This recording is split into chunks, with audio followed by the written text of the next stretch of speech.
bismillaahi raxmaani raxiim daawadayaal kulan wanaagsan ku soo dhawaada warka Somnet Media qodobada warka kuwooda ugu doorka roon 5 cutub oo ka tirsan dastuurka dalka ku meel gaarka oo la wareejiyay maanta madaxweynaha Puntland Saciid Cabdullaahi Deni oo la kulmay ehelada Caaisha Ilyas galmudug oo ka hadashay dagaalkii Xiraale Al-Jazeera ayaa kashiftay sir culus ee doorka dahabshiil iyo argagixisada Soomaaliya wareejinta dekadda Berbera madaxweynihii hore ee Mareykanka George W. Bush ayaa waxa uu sheegay inay yihiin qaxootiga kuwa naxariisa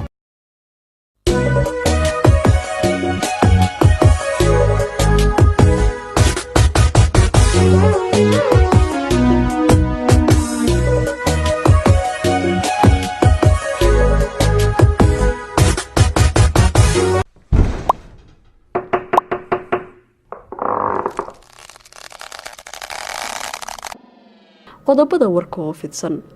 munaasabad lagu wareejinayay shanta cusub ee dastuurka dalka ayaa waxaa goobjoog ka ahaa xubno ka kala socda guddiga dib-u-eegista la socodka iyo hirgelinta dastuurka ee baarlamaanka federaalka Soomaaliya guddiga madaxa bannaan ee la socodka iyo hirgelinta dastuurka iyo wasaaradda dastuurka xukuumadda federaalka Soomaaliya gudoomiyaha guddiga dib-u-eegista ee la socodka hirgelinta dastuurka dalka senator Cabdi Xasan Cawaale Qeybiid ayaa ugu horeyn kulanka ka sheegay in shantii cutub ee u dambeysay ay ku wareejiyeen guddiga madaxa bannaan ee la socodka iyo hirgelinta dastuurka iyo wasaaradda dastuurka xukuumadda federaalka Soomaaliya si ay wada xaajood uga yeeshaan arintaasi madaxweynaha Puntland Saciid Cabdullaahi Deni ayaa xafiiskiisa ku qaabilay ehelada Caaisha Ilyas oo dhawaan tacaddi iyo dil loogu geystay magaalada Gaalkacyo madaxweynaha Puntland Saciid Cabdullaahi Deni ayaa waxa uu sheegay in kuwii ka dambeeyay falkaasi haatan gacanta lagu hayo isla markaana dhawaan sharciga la marsiin doono waxa uu sheegay in Puntland ay bilowday qorshayaal kala duwan oo loogu talagalay in laga hortago tacadiyada loo geysto dumarka ee ka dhaca deegaanada Puntland madaxweyne Maxamed Xaashi Cabdi Carabi ayaa waxa uu maanta warbaahinta kula hadlay magaalada Cabudaq waxaana uu ka hadlay dagaalka ka socda Xiraale oo uu sheegay in si degdeg ah loo joojiyo waxa uu beelaha walaalaha ay dagaalamaya ugu baaqay in dagaalka ay joojiyaan isla markaana ay qaataan dadaalada ay wadaan mas'uuliyiinta galmudug in colaada la soo afjarana ayaa uu ku baaqay Carabi ee dawladda dhexe ee Soomaaliya ugu baaqay inay soo farageliso xaaladda deegaanka Xiraale oo u baahan awood ciidan si dagaalka ee markaasi loo joojiyo telefishinka Al-Jazeera ayaa soo diyaariyay warbixin muddo badan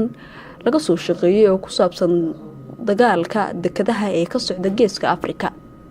warbixintan oo ka baxday telefishinka Al-Jazeera ayaa lagu soo bandhigay waxyaabo badan oo qarsoon ah kuna saabsan dagaalka ka dhanka dekadaha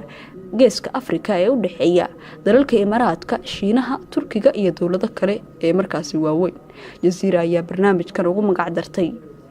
Al-Masafa Safar waxaana barnaamijkaasi si gaar ah uga hadlay loolanka DP Wall iyo waliba dawladda Djibouti kaasi oo keenay inuu ugu dambeyn DP Wall laga eriyo dalka sidoo kale barnaamijka ayaa waxa laga hadlay sida ay Imaaraadka Carabta ugu suura gashay in heshiiska kula wareegto dekadda Berbera ee lagu bixiyay lacag malaayiin dollar madaxweynihii hore ee Mareykanka George W. Bush ayaa amaanay saameynta ay dadka Soomaaliyeed ku leeyihiin wadankiisa xilli uu khudbad u jeedinayay dad dhawaan la siiyay dhalashada Mareykanka George W. Bush ayaa haatan waxa uu jiraa da'aada 72 sano jir waxaana uu soo noqday madaxweynihii 43aad ee Mareykanka waxa uu xilka hayay intii u dhaxaysay sanadihii 2001 ilaa iyo 2009 isagoo hambalyo u jeediyay dadka cusub ee ku soo biiray muwaadiniinta Mareykanka ayaa uu sheegay in dalku uu mar walba u baahan yahay iyaga oo kale daawadayaal warkii oo aad ka daawanayseen janalka Somnet Media waa iga inta